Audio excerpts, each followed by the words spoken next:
You're listening to Disguising Guitars podcast, syndicating for the A-List Online. What follows is a conversation between my dad, Andrew McCarthy-Smith, and Christian from the band, the Peppermint Club. I hope you enjoy listening to it. Look, I've been listening to your music quite a bit, I must tell you, and I've been enjoying Yep. it. Okay, which isn't really anything unusual for music that I received through Lee and the Firestarter music team. But Yep. here are some thoughts that I jotted down when I was listening to your music. Now, it's rather lengthy, so humour me for a second. Here I go. So I always feel like with your music, it's the wrong season for it. And what I mean by that is it just takes me to another place. It's sun-bleached, it's feel-good, it's beers on the beach. It's the Go-Betweens, it's Tame Impala, it's Mayor Hawthorne, early Radiohead, and even a bit of Grizzly Bear. But I did something else for you. I went one further. I've never done this before.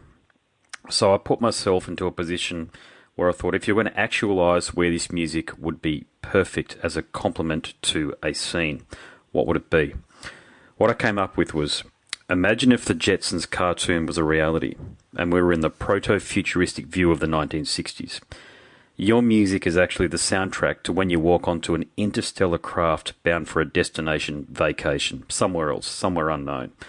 That are my thoughts, but I'll hand it over to you, mate. What do you think of my comments? And please describe your music because I'm recording this obviously for the podcast and for the radio show for the listener. Yeah, absolutely. Well, I think you pretty much nailed it because I do go for a kind of spacey sort of vibe, but then also to reflect the chilled sunset kind of vibes from Perth, WA, being, especially Fremantle being the chilled place that it is. Have you been before? Never, and look, I have, but I as a stopover coming back from somewhere in Asia, and I can't remember where we were coming back from, but we stopped over in Perth for about 2 hours, but just the airport, mate. God, all I got to see was the stuffy black ducks or black swans, I should say, that they sell in the airport lounge. So Yeah, not going to be seeing much. That's it, and because I'm an avid rugby fan, I've watched plenty of Western Force games on the TV.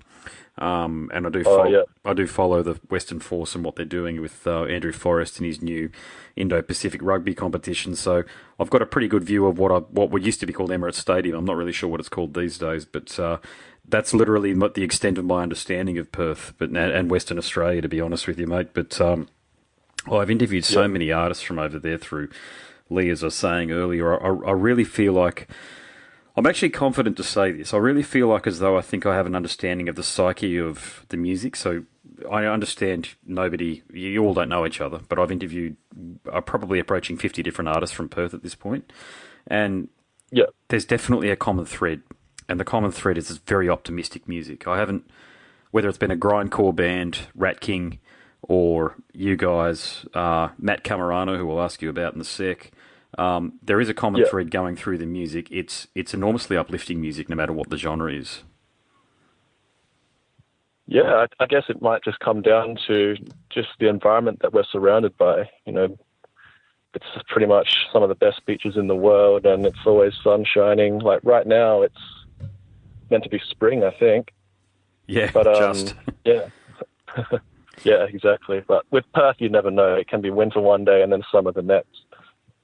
Yeah, it's the only place in Australia as well that has a Mediterranean climate, meaning you get rain in the winter and it's usually hot and dry in the summer, whereas over here, where I'm in Queensland, it's our rainy season in February, and I don't know what the predictions are, but my own predictions are we're going to have a hell of a lot of rain, and because the ground's going to be so compacted because we haven't had a lot of rain in the last 6 months or so, it could be nine floods or something, like we get every couple of years these days. I hope not. Yeah, I do see it on the news every now and then. Yeah, I hope not. But look, it's a bloody reality, and there's that old song that generations who grew up in Australia before us had to recite, or it's a poem, I think. It might be a Banjo Patterson's one, and I don't know it, but it talks about a land of flooding plains. You've probably heard that refrain before, and I love a sunburnt country, a land of flooding plains, or something like that. It goes, and it's. They knew it back in the day. It must have been referring to where you're from, for sure. Yeah, and it's You talk about farmers too. They go for 5 years and there's not much going, and then they have a bumper crop in the 1 year. So it's very seasonal, or not even seasonal. It's just like a roller coaster, really, isn't it? The weather. Yeah, I thought it was crazy over here, but that seems much harder to deal with. Yeah. Much less predictable. Well, it's where we are is meant to be subtropical, but there are summers like recently where it's just straight up tropical, and it's bloody hot and it's bloody humid. So it's a bit like being in the Philippines, and it's not pleasant, is what I'm saying. And you really find Bit of that humid Southeast Asian thing going on. Totally, yeah, totally, and it's very hard to get motivated to want to go and take the kids to the park or go outside and do the garden and stuff. And I'm not a drinker, so you'd be sweating bullets before you start. Yeah, you get sick of changing t-shirts 2 or 3 times during the day. That's for sure. Clothes start piling up, and body odor and all this sort of bullshit. So many times you can wash. Yeah, It's kind of, I don't think it will ever get like Melbourne, who has an indoor culture because it's so bloody cold, but...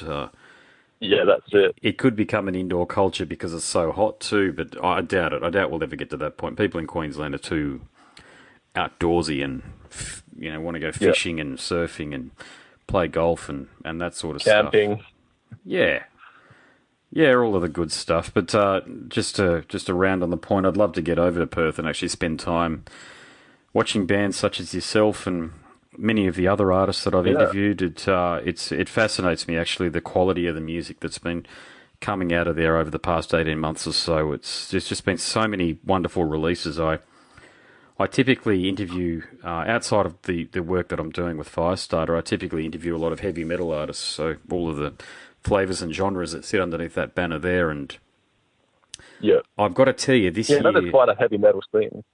Yeah, well, but I've got to tell you, mate, this year, for the first time, I must say that Simone and Girlfunkel might have a release that might be my number one for the year so far from anybody, and that includes all of these heavy metal artists advanced releases and everything else that I get. But the tipping point might have occurred this year.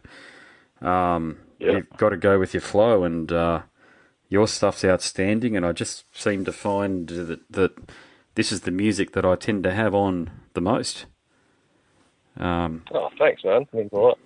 Could be getting older, but it's just I really enjoy it. It's laid back. I can put it on with the kids around, and the musicianship's outstanding. I can tell, Chris, that there's been a hell of a lot of thought and effort that's gone into your music. So, can you describe the songwriting process for me?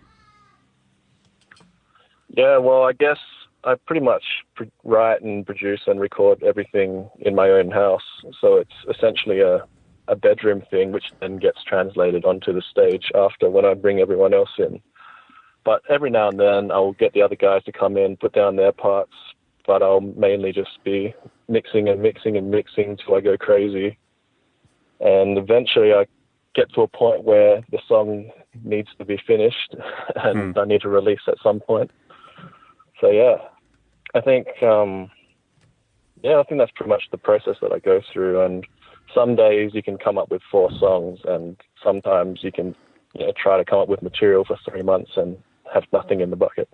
Yeah, I'm a musician as well, and I know exactly what you're saying with that one there. But you do have an enormously fertile muse, though. So what are you channeling here? Because you that 60s thing, I've heard a lot of bands try it, but you've really nailed it.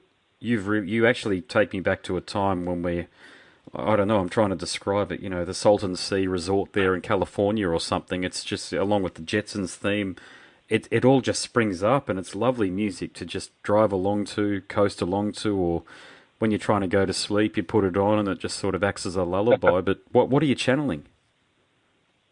I guess for me, my biggest idols in music are the Beatles, and I love the way that they write their songs, and they're always about relatable themes and real stuff. And even their production techniques I've always been a real big fan of. So when I do track the things for Peppermint, I try to do things as live as possible.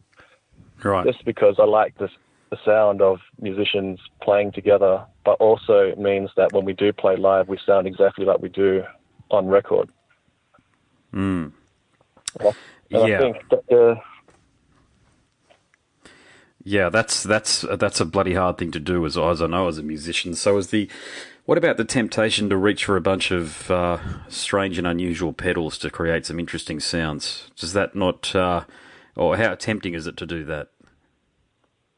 Oh, there are definitely moments where I've got all my pedal board out basically, and I'm just stuffing around with my delays and panning here and there and using like three different fuzz pedals. So there's definitely some experimentation going on. Yeah.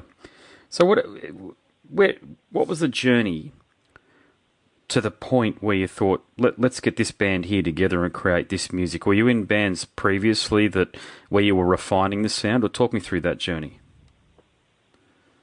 Well, I guess this was probably like 7 years ago, but I used to play in a band called Rainy Day Women, which was just basically just four of us, just high school kids trying to make music, but we never thought of anything in terms of releases or getting big or nothing like that. It was just, having fun, going for a surf, as most Perth kids do, and just having a jam and seeing what comes of it. And I guess the sound kind of did carry over in the fact that the music is quite laid back and poppy and I guess just easy listening. Yep. And then I suppose, that's just always been a core in everything that I've been writing since that point. Just want to create some nice sounding music.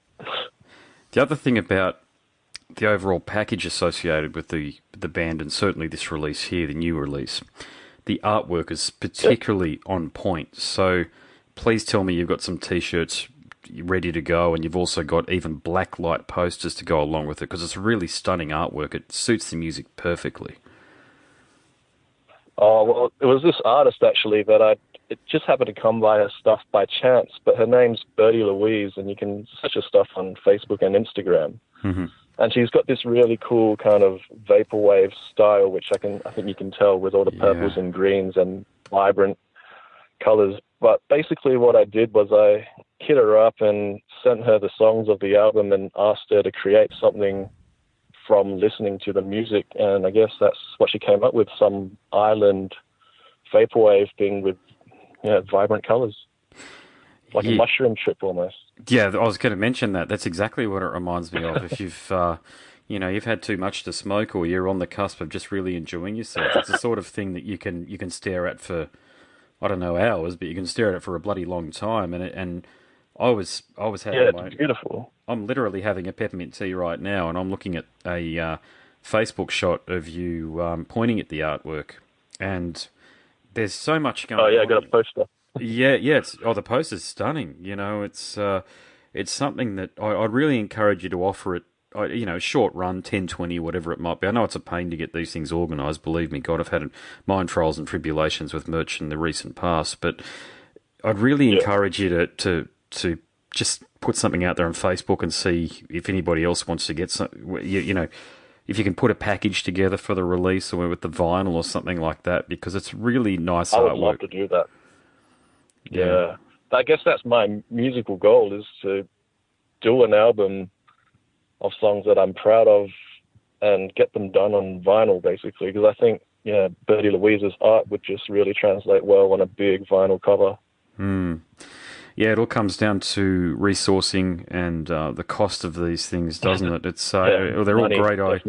They're all great ideas, but if they don't make commercial sense, what's the bloody point? It just you can very easily. I just bit there. Well, the commerce side of it is very hard, isn't it? Meaning that being an indie artist as you are, mate, and getting everything organised, it's not even a break-even thing. I assume it costs you money to do this. Oh, absolutely. I guess that's why I just decided to record and mix and produce everything myself, mainly to save, costs and things. But I do really enjoy mixing music and frequencies and things like that. I guess that's what I like to do in my spare time. Like someone that would paint with colors, I kind of picture myself painting with sound. Yeah, it's a good way of describing it. A lot of money. And how was that process? Did you just get Pro Tools and you downloaded Pro Tools or what have you and just went, right, here I go, let's see if I can drive this thing, or was it another process? Yeah, well, I'm actually using Logic, but I just needed some kind of DAW to just record the sounds that I'm hearing and just manipulating them in some kind of way and just getting a little bit better each time.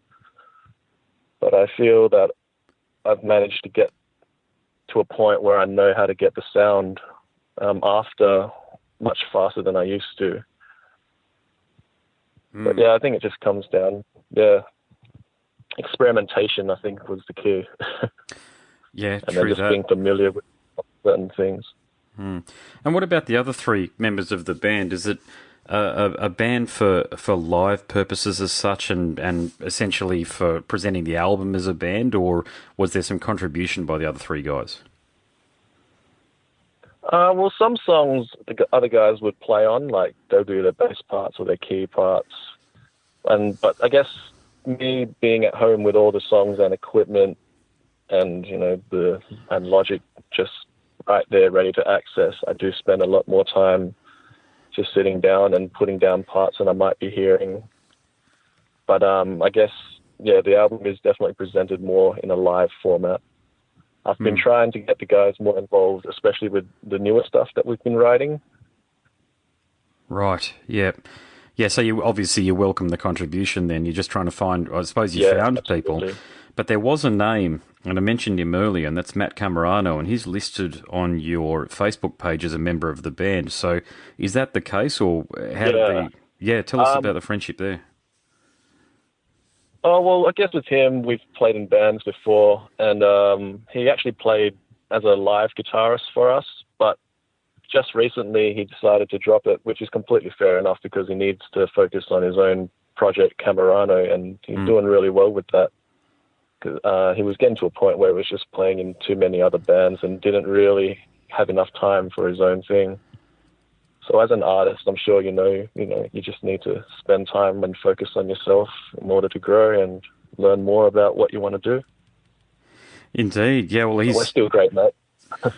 Yeah, well, I think it's and I noticed that on your show that's coming up in, I just had it up a moment ago.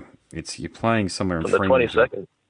On the 22nd, that's it at the Norfolk Hotel. That you guys are playing together. Yeah. So it's a bit of is he supporting you, or is it a double bill sort of a setup? Yeah, he's supporting us.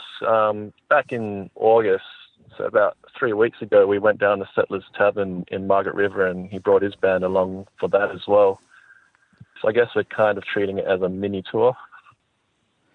That's a hell of a double bill, mate. Right. Really, I can't think of an Australian show. I'm not just saying this, but I can't think of... I think I'd only have to add Simone and Garfunkel and maybe one or two others there, but God, between the three of you being on a bill, mate, I'd be there. I'd even fly over for it if I had the... if I was available to do so. It's a hell of a two-band lineup that you're putting on. So, I mean, anybody listening to this who's in Perth or Western Australia and they can be in Fremantle on the night of the 22nd, I think it kicks off here at 8 o'clock, get to it, because it's going to be one of the best pop shows that you could ever see between you guys. So it's... yeah, I don't drink, mate, but God, on a night like that, I'd be tempted to have a few bevies and kick back and just enjoy the show. Yeah, it'd be great to see you if you end up making it down, but yeah, I can understand you're from Queensland. It's quite difficult. Yeah, and we'll talk about that now. Interest from East Coast. Have you had anybody from Brisbane or somewhere around reach out to you, ask you to come over? Not yet as such. I think everything's still building up gradually, but it really does seem like now that the release is on its way to being released into the world, there's been a little bit more interest into what we're doing, and hopefully in the near future we'll be able to tour over there and do a few shows. How have you found? Yeah, that's the next goal. But how have you found promoting it? Is it been there's a usual established algorithm of paying Facebook a truckload of money and just hoping like hell it pays off, but how else have you, and also Firestarter, who do a very good job, by the way, but outside of getting an agency or a distribution like Firestarter and paying Facebook, Instagram and Twitter a bunch of money to do the promotion, what else can you really do? Can you do anything else, or what are your thoughts? Well, to be honest, I'm probably the wrong person to ask because I feel like I'm terrible when it comes to social media. I always feel like I'm lagging in some kind of way. But having Firestarter on board really does help me a lot when, with Adam basically takes a management role and keeps me on track and tells me what I need to do and I need to get this done and that done and, trying to hit all these different deadlines. But yeah, it definitely seems like it's starting to come together, and I guess just using the standard promotional tools like Instagram, Twitter, and Facebook, I think is a really big one. But there's something about their business structure changing, and it's harder to get your business to come through on the pages. Yeah, I'm not too sure. Yeah, you read my mind on the next point I was going to make, and that's the reason why I don't pay for Facebook to publish to promote my podcast page, because most of the people who will listen to this via my podcast series are overseas. Fantastic. I really love that. But it's very hard for them to engage, i.e. come to a show and support you that way. So I've done, and I'm very grateful for the audience that I've got. As I say, 80% of it's offshore. 20% of my audience, or thereabouts, a quarter of my audience is based in Australia. But how do you effectively, say you were going to do a blast on Facebook and promote the show, how do you measure if it's been successful? And I don't think you can. That's the problem. So you could spend $200 or $300 and not get bang for your buck or actually get a measurable return on your investment, so to speak. Yeah, that's it. And I completely agree with you. Like, I'm not really too sure how to approach it when it does come to Facebook. I think because it's gone to a point where it's limiting in order what, depending on what people are seeing on their feed. You might have 1,000 friends, but you might only see things posted by 5 people that have the similar interests as yourself. I think it's becoming it just repeats ideas that you might already have in your mind. And so you don't feel like you're not pushing any boundaries. That's what I feel anyway. Well, it was very interesting, I noticed, and there's a whole bunch of reasons why the current US administration might want to do this, but I think there's merit to it, and that's that they wanted to have some sort of regulation around the reach and power of Google, who of course own Instagram. There's probably other social media platforms they own. I think that's the most prominent one that I'm aware that they own, but of course they've got YouTube as well, which is a type of social media. As well? Snapchat, there you go. I don't use that one, but I forgot about that one. There you go. But the reach of Google is, is there been anything like it in history? I don't think there has been, unless you live in a communist regime back in the 40s or 50s. I don't think there's been anything quite like it in terms of the reach of it, and it can literally. Enormous. And there's stories of people who, I know there's some people on the fringes that like to post conspiracy theories and pretty weird stuff, and they end up getting removed, whatever. But I think there's been some fairly credible people out there just promoting businesses who haven't been able to, they've had 50,000 followers or what have you, and then it's gone down to 10,000 or what it might be, or it's capped at a certain point. They can't get over 4,000, just making up a number here, 4,237 followers on Twitter, but they're confident they've got more than that because it's been at that point for months, and they've got a lot of engagement with people on Twitter, for example.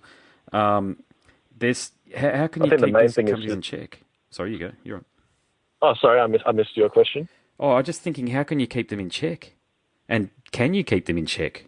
In terms of engagement.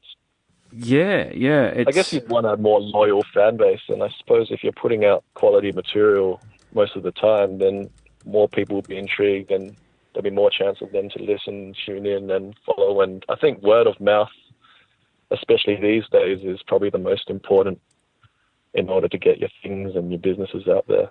Yeah, word of mouth, I definitely agree with that. Getting people along, and I think that grassroots campaigning and engagement. I noticed that some political parties are going back to doing that door knocking, which is bloody annoying, but they reckon it's very, very successful. I think it's because people probably miss the human interaction. Everyone these days it's all social media, and I find that people are losing their actual human social skills because it's all just text and just quick fire.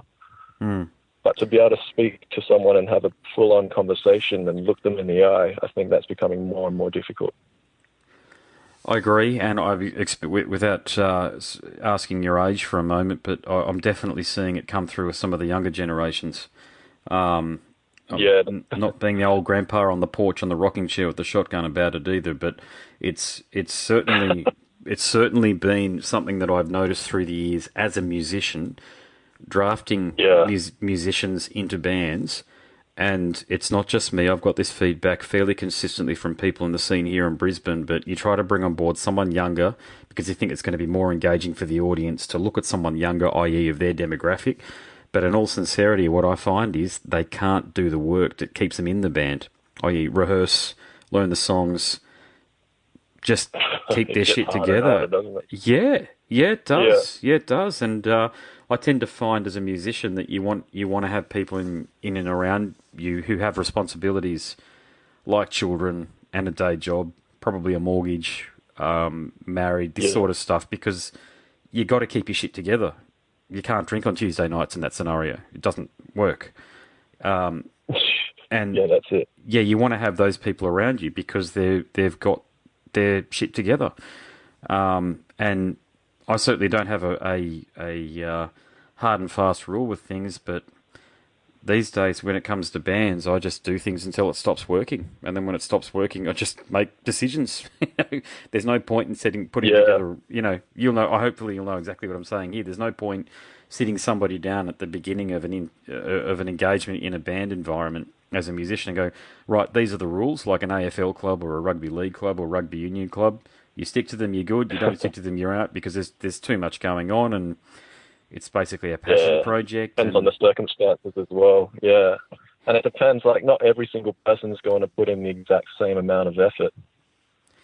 Yes. You'll find that you'll be steering ship and making all the decisions. At least someone has to. I think you get to a point where you realize you can't have too many hands stirring the pot, and there has to be someone that does take leadership in some form. Yeah, you bang on. Bands only work when there's a benevolent dictatorship at play. They do not work as democracies. I've never been in a band that worked as a democratic machine. It's too many cooks in the kitchen. Somebody, as soon as I was in a band where we said everybody's got to agree, but one person can veto, which was one of the worst decisions I think we ever made. And of course, we couldn't agree on doing almost anything. It just becomes a power play. Yeah, that's it. Well, it's a lot of the bands I've been in have just been live performing. I've only been in a couple of bands that have hit the studio. And studio bands I find are a lot easier because, generally speaking, you're there on somebody else's dollar and what they say you do. And I haven't minded that at all. Even as a session player, I haven't minded turning up, and it's like, no, and it's always the case, you play, you try to find the sweet spot of not playing too much, but also making the line interesting. And eventually, particularly because I'm a bass guitarist, the studio work I've done, you end up doing really simple stuff because that's all people want. But that's fine too. You don't mind if someone knows exactly what they want, and it's done in a manner that's polite, if you like, not disparaging or what have you. I'll follow instructions all day long. But it's got to be a benevolent dictatorship, as I like to say, and it sounds like you've got that set up in your band. Yeah, I guess pretty much. Like, when it does come down to parts, I do allow freedom to everyone. I try to let them do their thing and add their flavor to whatever ideas I might have in my head. And most of the time, we actually do come up with something like cooler that none of us would have come up with if it was just ourselves. Mm. I think it's really good to be able to bounce between musicians, and eventually, you both come to something that's even better than what you both expected as individuals. Yeah, got to get people on your wavelength, and it sounds like you've done that, though. Yeah, I suppose I've been pretty fortunate with that. The band doesn't have any egos, which is very, very fortunate. So no one's ever fighting about parts or needing to play this guitar solo or this is my time to shine. And more about playing to the song, which is really nice and refreshing. Mate, just keep them then. They sound like a bunch of keepers. Yeah. I Oh, well, I hope it works out for you long term. I mean, I'd love to see what you do to follow this up, actually. I'd love to see where you end up within 5 years. So that'll be a question for you. Have you got a plan for the next few years, or is it just take it as it comes? Um, I think it's just taking it as it comes for the moment. But yeah, I guess I'm just gauging to see if there's demand and people are liking the stuff. That gives me more inspiration and motivation to keep pushing along and do music as long as I can and keep it viable. Mm. I'll Well, always be writing in some kind of way. do you think you'll ever cross over and do some electronic music? I have dabbled in it a little bit. I used to hang out with some guys for a little bit who were really into house music, and I thought, well, I'm going to try and do a song. Wasn't anything for Peppermint, but I just kind of opened Logic and off I went, tried to create some house track, and I think I managed to come up with something kind of similar in that vein, but it's not really my thing, I suppose. There's another outstanding collective from Perth called Intenzo. You might have heard of them. Their stuff has just blown me away again this year. I got their release. They've got a new EP out actually at the moment, but they do. It's definitely electronic based, but I think they're using samplers and a Hammond organ. I think it might be. Could be completely wrong there. I don't think it's a Hammond organ. A Rhodes organ. I think it might be. And look them up because if you have a listen to what they're doing, they're in a different quadrant on the compass to where you're at, but it's not so different that I can't imagine a collaboration. So if ever at any point you're looking at doing something a bit unique and a bit different, have a look at these guys and see what you think. Yeah, what were they called again, sorry? Intenzo. Intenzo. That's Yeah, I'll have to check it out. easy to find. They're on Bandcamp and Apple Music, and I don't have Spotify, so I assume they're on Spotify. But yeah, check it out. Just another example of another phenomenal artist from Perth, right there. So much happening over there, and I think, there's a lot of music coming. yeah, it reminds me. It's impossible for there to ever be a scene-based scenario ever again, a la the Brisbane scene of the late '90s with Powderfinger and Scream Feeder and Regurgitator, or Seattle with Nirvana and Soundgarden and Pearl Jam and all that sort of stuff. But if there ever was going to be a scene-based movement, Perth would have to be bloody up there, that's for sure. It's, as I said at the beginning of the conversation, it's certainly all happening. But mate, I better wind things up. And so before we do, though, where can people find your music? So I know it's on Apple Music because that's where I've been able to find it as well. And I'm pretty sure you're on Bandcamp, but correct me if I'm wrong. But for people listening, what are all of the streams or the outlets that they can get your music through? Yeah, I guess I've done it through Firestarter distribution, and we've managed to get it on Spotify, Apple Music, Google Play, and there's actually a pre-order link on Apple Music where if you do pre-order the album, you get 3 songs free straight away, and then the actual album will drop on the 14th of September, and it's about 14 songs. So yeah, it should be a pretty hefty listen. It is, yeah. And the songs, there's definitely some variety in there though, but they've all got this common thread. So, given anybody listening in the Southern Hemisphere, as we move into spring, this is perfect music for you to be chilling out to on a Friday night over a few bevies.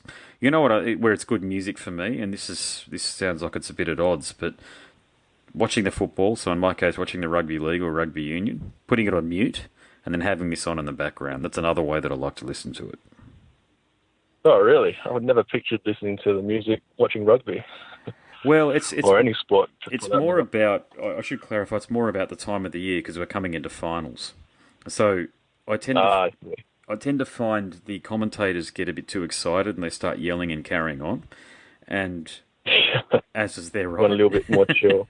Yeah, exactly. Yeah. Exactly. I do it all the time. I'll just have I've got a Firestarter music playlist, and I've got all the wonderful artists in there, and I just hit shuffle or random, And away Yep. we go. A lot of the time, I can. It's certainly buzzing away in the background there, and I'm vaguely aware of what's happening. But I'm also intensely interested in what's happening on the football field there.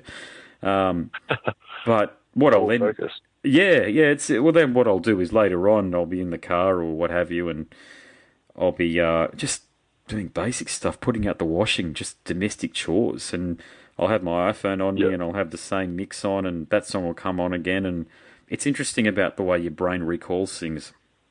So, for Yeah. example, your song "Tightrope" will come on, and it'll be at a particular point in the game where someone did a head-high tackle or something. That'll come back. Such a contrast. It is, yeah. But it's look, it's as I say, it's more specific to it's finals time. You know, it's the business end of the season for both. AFL, the code of AFL, Aussie rules for people in North America and elsewhere, and rugby league and rugby union. And this is where the teams that have been the best all year go and play their round robin to see who gets into the grand final. And as I say, not one for commentary. I don't really need it. Foxtel used to have this excellent feature where you could switch off the commentary and just listen to the sideline microphone on the camera. Oh, yeah. And No, that's pretty interesting. that I was didn't know about that. 10 years ago. It was brilliant. Yeah, they don't do it anymore. And it was such a great view, and it was perfect for somebody like me because I felt like I was at the Take the ground. screaming. Yeah, I felt like I was at the ground. I know I've played, as a kid, I played plenty of rugby union, so I don't need someone to sort of be interpreting what's going on for the sake of people who only have a passing interest in rugby union. And God, I've been watching rugby league my entire life, so ditto for that, even though I've never played it. AFL's a bit more unique because God knows I've tried, but it's not really something that catches on up here, even though we do have a couple of teams here these days, but they're more financially propped up by the teams of Victoria, I think, aren't they? Yeah, definitely. My local club here, the Gold Coast Suns, they don't do that well. They, They were for a bit. They were okay. yeah, I actually was in an audience not too long ago and listened to. I think their coach is called Stuart Dew. Is that right? I'm not too sure, actually. I'm not entirely familiar with footy, but my little brother is. He plays with himself and everything. Oh, there you go. Yeah, but I was really impressed with these two, though. The CEO of the Gold Coast Suns and also the coach. They were saying that when they get these AFL players from wherever they come from, and they don't come from here, they come from Western Australia, Victoria, or South Australia, and Yeah. he's saying that they have to teach him how to eat with a knife and fork next to sponsors. Like, this is the level of instruction that they need to issue these players, so they don't embarrass themselves and also the club. And I thought these guys have got their bloody work cut out for them, mate. Bloody hell. I do think that most AFL players, when they have the interviews, it does seem there's some kind of stock standard thing that they have to say and a certain way they need to act. But that's just an opinion, I suppose. No, I think you're right. I noticed it in rugby league. I get in trouble. In rugby league, there's this constant. I'm seeing it less and less now, but it was always, we just got to play well to give ourselves a chance. The boys put in. Yeah, that's it. Can you not say on the board? Yeah, exactly. Yeah, well, in rugby league, it's 2 points. Yeah, good to get the win. Come away with the win, and we'll have a quiet celebration in there with the boys and focus on next week. That's what we're going to do. And are you guys reading the same manual? It's whether it's rugby league or AFL, it's the same spiel, isn't it? It's almost that's it. They don't want to attract too much attention to themselves for a comment that they make, so they use the most generic and by-the-line statements available. But they at least get some kind of interview out there. I love the characters, so I'm trying to think of... okay. Cousins, I thought, even as someone who didn't follow AFL, I thought he was an extraordinary athlete. Absolutely. Just a magnificent physique, the whole thing. He had the whole package, and it's really... I don't know whether the word's sad, because he's clearly making the decisions to do what he's doing to his life, but I do feel for him in a way, and I do feel, of course, for his family, because I read about him because I read his book, and I can't imagine. Well, he seemed like he didn't seem like a dummy either to me. Like I listened to his interviews and he seemed to have his own thoughts on what happened during a game and thoughts on when they won the premiership in 2005, 2006, wasn't it? And I thought it was 5 when he got the Brownlow. I think he got the Brownlow in 2005, but Sydney won it. I think that's what happened. I could be wrong. Could be completely wrong. Somebody will probably want to correct me. It was a while ago. Yeah. Well, my team, the West Tigers, that's the last time they won the premiership was 2005. It's just too long ago to... It feels like yesterday in one respect, but then when I realise it's been 12 or 13 years ago, my God, where's all the time gone? But I guess my point there with Ben Cousins would be that you listen to an interview with him and he seemed like as though he had his own thoughts on things, but I couldn't even tell you another player's name at this point in time. I'd really struggle apart from Gary Ablett. But a bit like the rugby league players, to the point we were making earlier, it's just stock standard stuff, and it's like, why even bother interviewing them if they're going to give you the same feedback? There's not going to be... exactly. You're not going to get anything special, or there's not going to be any character put involved in the interview. Yeah. I guess the media... It's the same for NFL, I suppose, for the North American listeners and anybody in Europe with the football or soccer, as we call it. Like the media has a role to play, but I guess it's an effective role because it sells papers and people like to read about it. And but for me personally, if you switched off the whole thing and there was virtually no media coverage, I'd probably be happy with that. To be honest with you, as long as I could watch the game, I'd be fine. And just actually watching the game for what it is. Yeah, watching the game and putting on the Peppermint Club in the background, that does me. I might have to try that one day. Give it a go. It depends. The grand final.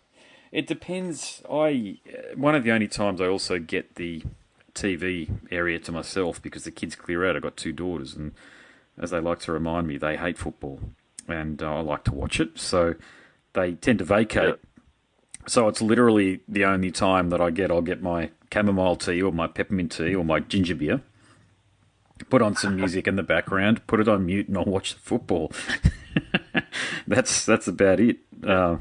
That's about it. That's like my detuning session, if you will. Oh, you definitely need it, though.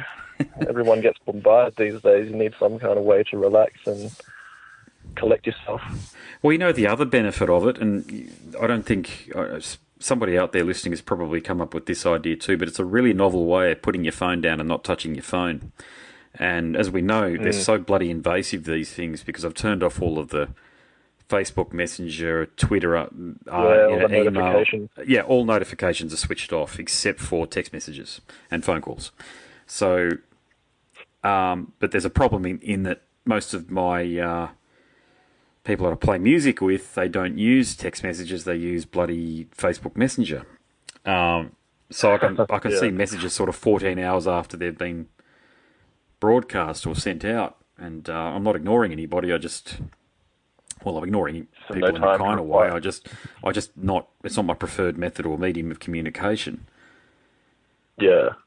And it's putting on the music is a good way because you don't generally look at your phone whilst you've got music playing on it, and I just go and put it up, on a ledge or something like that near the window, and I know where it is because music's coming from it, so I'm not going to bloody lose it, which I've got a shocking short-term memory, so I tend to put my phone down and then forget where I've put it. But I'm not looking at it either, and I think it's bloody phones, mate. These devices are just causing us to have excessive short-term memory. I think so as well. Like lately, I've been just ignoring my phone, and I'll just listen to some vinyl records in the living room and just listen to music as an event, and it's been really enjoyable, actually, just not being distracted, because I think a lot of people do listen to music while they're cooking or cleaning or doing some other tasks, but to actually just sit there and listen to only music like they would have done back before TVs. Yes, that's right. Yeah, and I've recently got back into CDs. I hadn't bought a CD in about... Getting my daughter in the background there screaming about something. I got back into CDs because of the kids, meaning that I wanted a way to interact with them, and I went even further than that. And I got a tape player again for the first time in about 20 years. I couldn't even tell you how long it's been, but I'm the prouder owner. Must just be the thing that everyone's playing tangible. Yeah, exactly. So not we've. just like a free floating file. Oh, that's right. I do not listen to MP3s if I can avoid it. So if I can see your release come out on vinyl or cassette, I'll probably end up buying it. So there are things that I think are very special. The But goal. yeah, I'll probably even look at getting it on CD actually. If you ever release it on CD, I went right off CDs as we all did. I think the last one I bought was 2004 or five or somewhere around about there. But Oh, wow. I found a really good Denon 1994 vintage CD player. So I bought it from a local bloke over here at Ipswich, and it's a machine. It's beautiful, and I've got these really good monster HD clarity speakers that I bought about 6 years ago or so that are just the business. And the difference, it is true, the difference between MP3s, the sound quality, and also CDs, it's so big. The delta's big. CDs just you sound hear so much so better. much more and spacious than what the producer would have been intending for you to hear. Yeah, it's a massive difference, and what I do with the kids is I ask them to go and select their morning music, and there's a few tapes and CDs that are classified as morning music, and they go and put them on, and it's really cool. It's a good way of getting them. Kids in the morning, mate, they want to go right to the TV. They watch bloody awful cartoons. Yeah, there's some weird stuff on these days. And well, most of the TVs these days are smart TVs, so fair enough. But YouTube's on there, and my daughter, who's 5, can use YouTube probably better than I can. She can find whatever she wants. If she wants to learn guitar, there's a million different videos there to teach her as well. Yeah, between Stan, Netflix, and YouTube, she can drive that thing better than I can drive my car, put it that way. And I don't know if that's a good thing, to be frank, mate. I really don't. I think it's not going anywhere, but it's what's beyond that. I think we're just in the digital age. We're heading towards the Jetsons, as you were saying. Yeah, it's it's funny. The older you get, I'm not a Luddite by any means. I'm an early adopter. I will say that. As soon as a new iPhone comes out, I tend to get it. But Like my dad. I don't know. You just want to have a balance. I think the key is to have balance between that neutral point where it's not invasive, but I just don't know where that is, and I'll just put my hand up about that. I don't know where it is. Yeah, it's hard. It's a really grey area, I think, to be able to get enough technology, but also, to keep the same values that have been for generations. Yeah. And I think people are still trying to find that. It's a good point. Value that has been there for generations. I do. It does take a village to raise a child. I know that, and it's people get disconnected, particularly in this modern Australian society. It's families can live down the road from one another, and yet they don't see each other. And well, neighbours. Some people don't even know their neighbours. Yeah, that's right. Well, that's the obvious one, isn't it? It's in a city like Sydney, which is just, there's a lot going on in Sydney, and it's a place where a bit like I understand people talk about New York. I love New York, by the way. I've been there once and really enjoyed it. But Sydney is definitely the place where everybody feels like they're rushing somewhere. But where the bloody hell are they going to? Yeah. And why is everybody rushing? And there's just so many people. I got that vibe when I was there as well. Yeah, it just seems like everyone's worried about something and stressing about something. They're so distracted by everything else. They don't have time for themselves.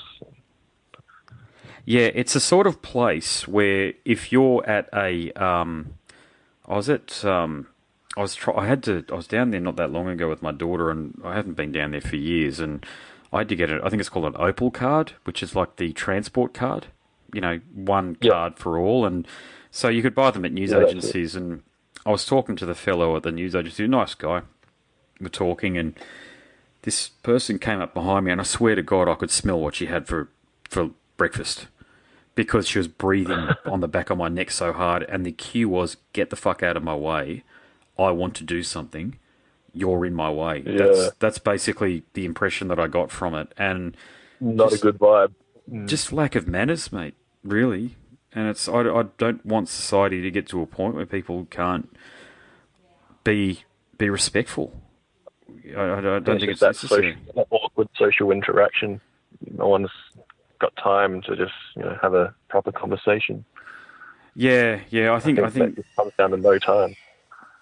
Yeah, and I think that in a city like Sydney, where people are mortgaged to the eyeballs and just hoping like hell their property doesn't devalue because their mortgage is in a fixed interest rate or whatever it might be, and they can't change lenders to therefore give themselves a bit of an out, and they're locked into their, even though they might be earning 150 grand a year in whatever job they're in, it's still not enough to keep up with their lifestyle and their Audi and their Mercedes that's on a bloody 5-year lease. Yeah, exactly. It's never a life, mate, that I would ever have wanted to have led. Never. I see the pressure and the strain, and I don't get it. You want to have breathing space.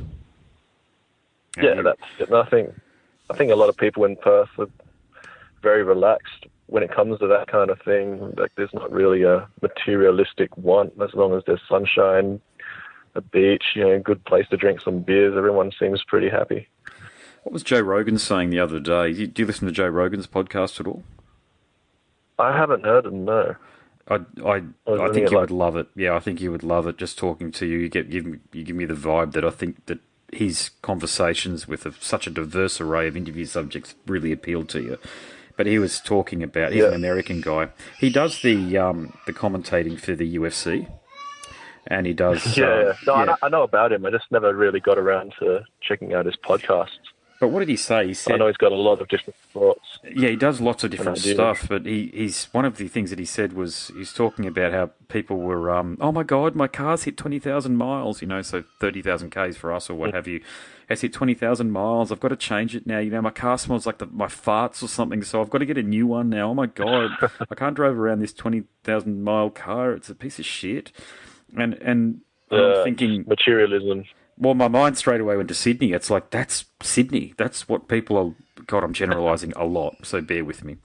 But that's what it feels like it's like down there. Look, I've got a 2006 Jeep Grand Cherokee, which I love to death, and I never want to sell it.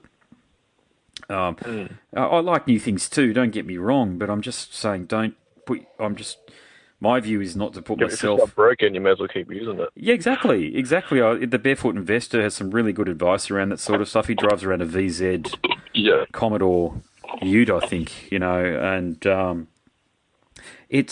there's no point in having all this new shiny shit if it boxes you into a job you hate.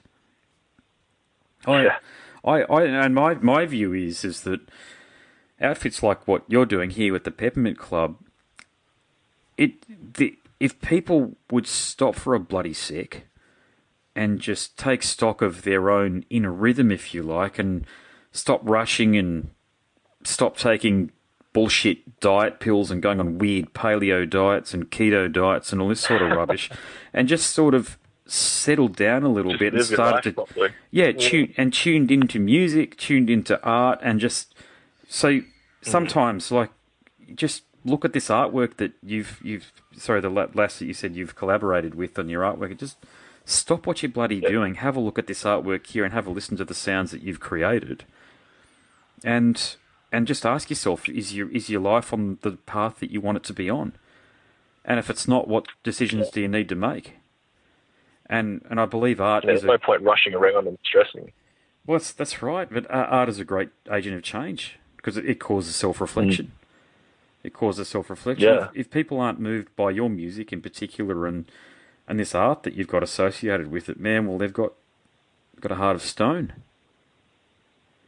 Got a heart of stone. So, yeah, look, what can I say? It's people are going to lead their lives, and it's a capitalist society as a materialistic society. We get that, but my point is that there's got to be a balance.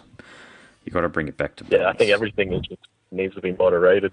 Just moderation is the key to basically everything that you're doing.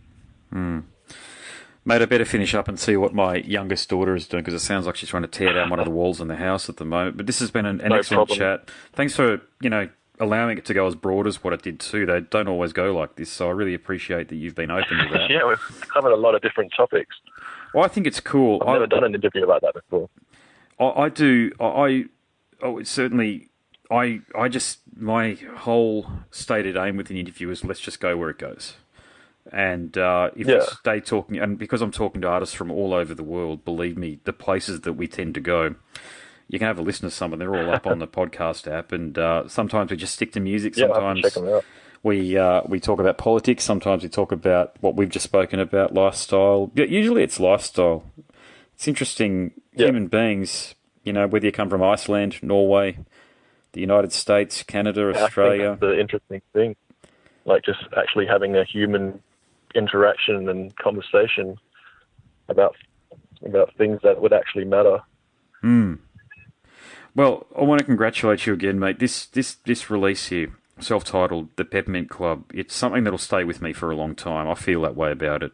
It's music for the thanks so ages. much. It's an album for people out there listening, because obviously I can't put the music on the podcast. Check them out. It's on Facebook. It's Bandcamp, Spotify, all of these places. Just on the 14th when it comes out, definitely stream it. Is there a track available on Apple Music at the moment for people to check out? Because I'll probably try and release this later on tonight. We've got the last 3 singles that we released on at the moment. So that's All Together on the Sun, Everything is Changing, and Passing Through Your World. And they're all going to be on the album as well. They are. That's the first. All Together on the Sun's the first cut from the album. So 14 songs, man. It's value for money right there, and it's certainly music that some albums, to be honest, man, you can't wait for them to finish. You get to sort of track 8 and there's 14, and you think, oh shit, here we go. This is not one of those albums. This is definitely not one of those albums. This is an album where it's one of those albums where it definitely feels like a unit. There's a common thread between the songs, but you can. It stays with you. It stays with you, and it's music that doesn't get, it doesn't get boring. It doesn't get boring. So when you're listening to it, you're not sort of waiting for a song to end for another one to come on. Well, that's my opinion anyway, and I think it's a learned opinion. It's an opinion born of many years' experience, to say the least.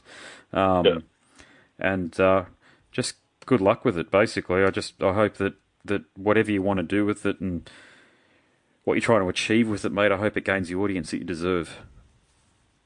Oh, thanks so much. Definitely appreciate what you've said about it. And it's nice being able to release it and have all those songs out of my hands now. I can't make any more further changes. Yep. I think that's the biggest relief. Well, art is always abandoned. It's never completed, is it? But you've done a pretty bloody good job here. Yeah. All right. Thanks so much. Cool, mate. No worries. What I'll do is...